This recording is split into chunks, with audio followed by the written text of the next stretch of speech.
তারা কোনো একাডেমির দায়িত্ব থাকতে পারবে না, মানে আপনাকে আরও দিতে হবে। তো আমি যে কথা বলে যে 4 লাখ। উনি বলতে ক্রিকেট খেলা রাজা বাচ্চার খেলা, তো গরিবের জন্য ক্রিকেট খেলা আসছে চট্টগ্রামে, ক্রিকেট খেলা তো গরিবের জন্য না। অনেককে মামলা হুমকি দিচ্ছে, মেরে ফেলবে, মামলা দিবে। মুমিনুল হকের পদত্যাগ চাই, কারণ সে আমার ছেলের সাথে আমার সাথে দুর্নীতি করছে খুব চরম পর্যায়ে, যেটা আমি সইতে পারি নাই। আমার ছেলে দুর্নীতিটা করছে, ও আমার ছেলে আপনার বিভাগীয় ট্রায়ালে আমার ছেলে আন্ডার 16-এ সিলেক্ট হয়।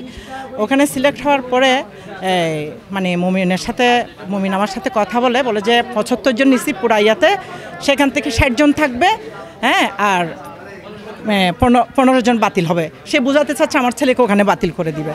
তো আমি বলছি কী করা যায়, বলে যে টাকা এখানে এক একটা পদের ইয়ার জন্য এক একটা স্টুডেন্ট 8-10 লাখ টাকা করে দেয়। তখন আমি অপারগতা দেখে তাকে 1 লাখ টাকা দিচ্ছি। দেওয়ার পরে দেখি যে আপনার কালকেই স্কিল ক্যাম্প শুরু, আজকে আমার কাছে কোনো ফোন যায় নাই। আমি তো এদিকে অনেক মানত করছি, অনেক কিছু করছি, ওগুলো সব করে আসছি। পরে আমি ওনাকে ফোন দিছি, আমি যে মমিন ভাই আমার ছেলে সে ফোন আসে না যে আমার কাছে, বলে যে আপনার ছেলে যদি টিকে তাইলে তো অবশ্যই যাবে, নিশ্চয়ই টিকে নাই। আমি যে কেন, ওই দিন টিকছে, আপনি আমার থেকে টাকা নিছেন না? বলে যে ও আচ্ছা আমি একটু দেখি। তারপর দেখে আমাকে 2 মিনিট পরে বলে যে সেই বিটিমে, তার মানে আন্ডার 14-এ, সেটাতে কোনো ভ্যালু নাই।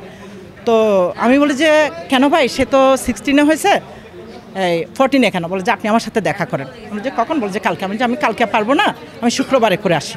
পরে ও বলে যে আচ্ছা আমি দেখবো, তবে এখানে মানে আপনাকে আরও দিতে হবে।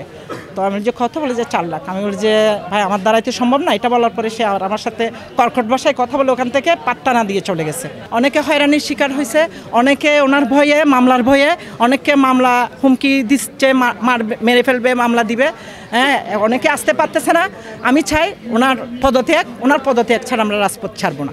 আমার ছেলে মিনহাজ এই যে টিকে গেল, টাকা লাইন থেকে কমপ্লিট বের করে দিল আমার ছেলেকে নিজে হাতে।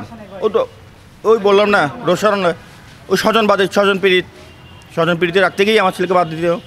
বিনীত অনুরোধ আপনাদের কাছে, আপনারা সাংবাদিকের মাধ্যমে এটা প্রচার করে দিবেন যে যেন কোনো একটা ছেলের ওদের ভবিষ্যৎ নষ্ট না হয়। ওনার পরিচিত যারা তাদেরকে টিমে নিত, অন্যদেরকে বাদ করে দিত, ওনার একাডেমির ফলাফল নিত। এখন কথা হচ্ছে যারা বিভাগীয় কোচ, জেলা কোচ থাকবে, তারা কোনো একাডেমির দায়িত্ব থাকতে পারবে না। উনি বলতে ক্রিকেট খেলা রাজা বাচ্চার খেলা, তো গরিবের জন্য ক্রিকেট খেলা আসছে চট্টগ্রামে, ক্রিকেট খেলা তো গরিবের জন্য না। বলতে চাই যদি আপনি আমার কাছে এক্সট্রা প্র্যাকটিস করেন তাহলে আমি আপনার ছেলেকে লিগ খেলাবো, বিভিন্ন টুর্নামেন্ট খেলাবো, আন্ডার 14, 16। আপনি খবর নিয়ে দেখতে পারেন আন্ডার 14 টিমের মধ্যে ব্রাদার্সের প্লেয়ার বেশি, অন্যান্য একাডেমি প্লেয়ার একদম নাই। ওই সময় তো আজমদাদি সাধারণ সম্পাদক ছিল, তার জোর খাটিয়ে সে নিজের একাডেমি প্লেয়ার, যে ওনাকে বেশি টাকা দিত, নিজের একাডেমি প্লেয়ার থেকেও টাকা খুঁজতো উনি, যে আমাকে 10,000 দিবি, 20,000 টাকা দিবি, তাহলে আমি তোকে খেলাবো।